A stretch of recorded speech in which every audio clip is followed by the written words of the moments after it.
Hello, hello! Salut la Miam Miam Family! Alors ça, c'est un cheesecake au spéculoos pour les nuls.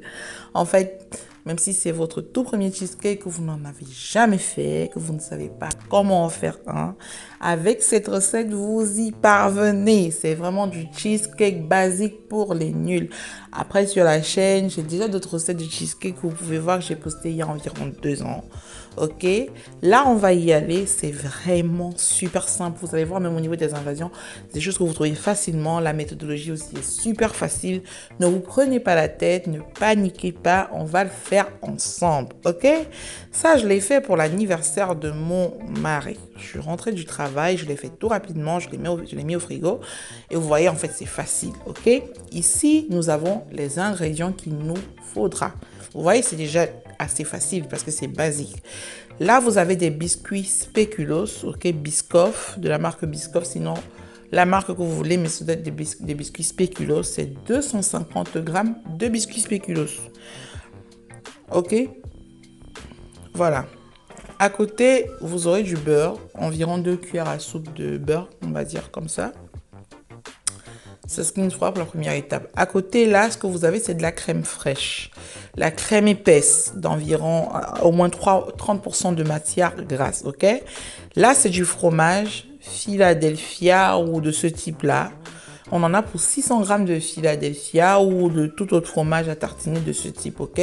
La crème épaisse, c'est 500 millilitres, ce que je vous ai présenté avant. Et là, je vais utiliser du lait concentré sucré parce que je ne veux pas utiliser de sucre. Si vous avez du sucre, utilisez du sucre glace, 150 grammes. Mais moi, j'ai mis 200 grammes, 200 millilitres de lait concentré sucré. Et ça va me servir pour faire la base de crème avec la crème ou pâte à tartiner spéculoos, ok? Ou de marque Biscoff, ou en tout cas, pâte à tartiner spéculoos. Ici, au total, j'en ai pour 400 grammes. Et puis, vous verrez comment je divise dans la recette pour m'en servir en 2 temps, ok? Là, on va commencer. C'est super facile. Donc, je prends mes 250 grammes de biscuits. Je ne me prends pas la tête, je passe pour le mixeur. Je prends juste une bouteille et allez, je concasse tout ça facilement. Je voudrais qu'il y ait de petits morceaux croquants à l'intérieur, donc je ne vais pas faire que ce soit totalement en poudre. Là, je vais faire légèrement fondre mon beurre, ok? Environ 2 cuillères à soupe de beurre. Comme ça, et je mélange bien. Une fois que c'est bien mélangé, je balance tout ça dans un moule que je vais bien tapisser à l'aide d'un bocal, d'un verre, d'une boîte à conserve, n'importe quoi. Voilà, ce que vous avez à la maison, ça nous va, ok?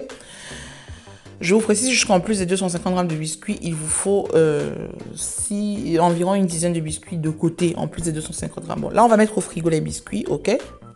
Et là, vous avez les 500 ml de crème, 200 ml de lait concentré sucré. On va utiliser 200 grammes de crème de Biscoff, ok? Donc, je mets d'abord mes 500 ml de crème fraîche. C'est la crème fraîche épaisse, 30% de matière grasse. Là, je mets mes 200 ml de lait concentré et je vais d'abord fouetter tout ça. Je vais d'abord à vitesse moyenne, puis à vitesse rapide. On va dire environ sur 3 à 4 minutes, plus ou moins, ok? Une fois que c'est fait, vous allez voir que je vais rajouter la crème Biscoff. Alors, si c'est en été chez vous, rajoutez la crème telle qu'elle parce qu'elle est déjà un tout petit peu liquide. Si c'est en hiver, comme c'est le cas chez moi, vous passez 30 secondes au micro-ondes votre crème Biscoff, 250 grammes, pardon, de crème Biscoff et vous rajoutez dedans avec votre fromage, ok? Le fromage, vous le faites sortir quelques 30 minutes avant et c'est tout. Le fromage, c'est un type Philadelphia, hein? 600 grammes de fromage de type Philadelphia ou en tout cas un fromage à tartiner. Et la crème Biscoff, vous avez vu, c'est environ 250 grammes, ok? On mélange jusqu'à ce que ça commence à foisonner. Alors, à mi-temps, à un moment, moi personnellement, je préfère venir comme ça, passer avec la cuillère dans le fond pour être sûr que la cuillère, voilà, que la crème ne colle pas dans le fond. Ok, ça me donne totalement une crème de type, voilà, de couleur un peu beige, on va dire comme ça.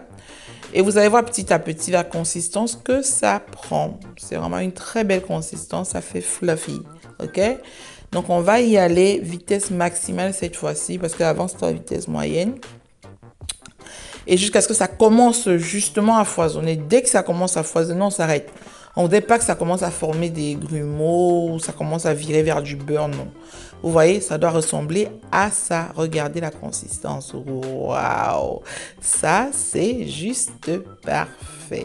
C'est exactement ce qu'il nous faut. Voilà. Maintenant, regardez.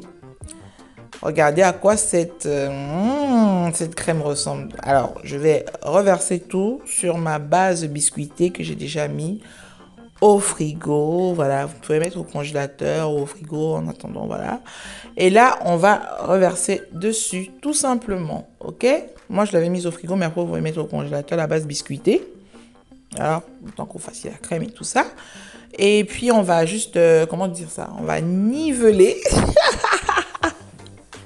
Moi, avec mes termes, des fois, je vous assure, je me surprends moi-même avec ma façon des fois de parler. Je suis juste dépassée parce qu'en fait, je parle plusieurs langues. Il arrive que des fois, dans la même phrase, je mette, voilà. Donc là, je vais passer au congélateur pour 1h30, ok? Au bout d'1h30 au congélateur, je ressors tout ça. Voilà, j'ai 150 grammes de crème Biscoff que je vais passer 25 secondes au micro-ondes et je vais reverser dessus, tout simplement. Alors, je vais bien étaler au-dessus, voilà, comme ça. Et là, je vais repasser au congélateur, encore pour 1h30. Et puis, je vais ressortir comme ça, ok? Là, je vais décorer, je vais démouler et je vais laisser au frigo toute une nuit. Par contre, moi, ce que je vous conseille de faire, bon, vous avez vu, j'avais mis une toute petite base de crème comme ça dans une poche à douille pour faire ma déco. Ok, j'avais juste mis une toute petite base de la même crème qu'on a faite au départ. Là, c'est des biscuits que j'avais réservés. Voilà. Donc, en plus des 250 grammes de biscuits utilisés au début, j'avais réservé ces autres biscuits-là. Voilà, pour décorer comme ça et tout. Et tout ça, c'est en plus des 250 grammes hein, de biscuits du départ. Ok. Bon, moi, je vais démouler à ce moment, mais ce que je vous conseille de faire, c'est une erreur de ma part, c'est de garder au frigo et de démouler le lendemain, donc au bout de 5 à 8 heures au frigo. Bon, moi, je sais pas, voilà, c'était l'anniversaire de mon mari, je voulais pas attendre le lendemain, donc j'ai démoulé. Considérez que je l'ai fait le soir, hein, après être rentré du travail, étant fatigué et tout, et tout, et tout. Donc, moi, je voulais aller super vite, je voulais pas que ça me perde du temps. D'accord? Mais sinon, moi, je vous conseille, une fois que vous avez fait cette déco, tout ce qu'on fait là, le démoulage, vous attendez au bout de 5 à 8 heures de temps. Donc, au bout de toute une nuit au frigo, ok? Bon, moi, vous inquiétez pas, j'ai démoulé comme ça, on s'en fout. 2023 en mode je m'en fiche. Voilà. Ok, le plus important, c'est que c'était bon en bouche, c'était pas si moche que ça. Mais ça aurait été top de le laisser au frigo quand même toute la nuit avant de démouler. Bon, en plus, il faut dire que les gourmands que j'ai à la maison tenaient à tout prix à manger le jour de l'anniversaire, ok? Donc moi, je suis rentrée du boulot à 18h passées. J'ai balancé le truc, voilà, la recette jusqu'à ce qu'on la déguste et tout. On va dire que ça a pris, voilà, ils ont dégusté vers 22h passées. Alors qu'ils auraient pu attendre le matin. Bon, ils ont juste dégusté une part et puis le lendemain matin, ben, ils feront le reste, ok? D'ailleurs, je verrai si je vous rajoute la photo d'une part coupée. Si oui, ce sera bah, le lendemain du coup. Comme ça. Bon, voilà. La recette est prête.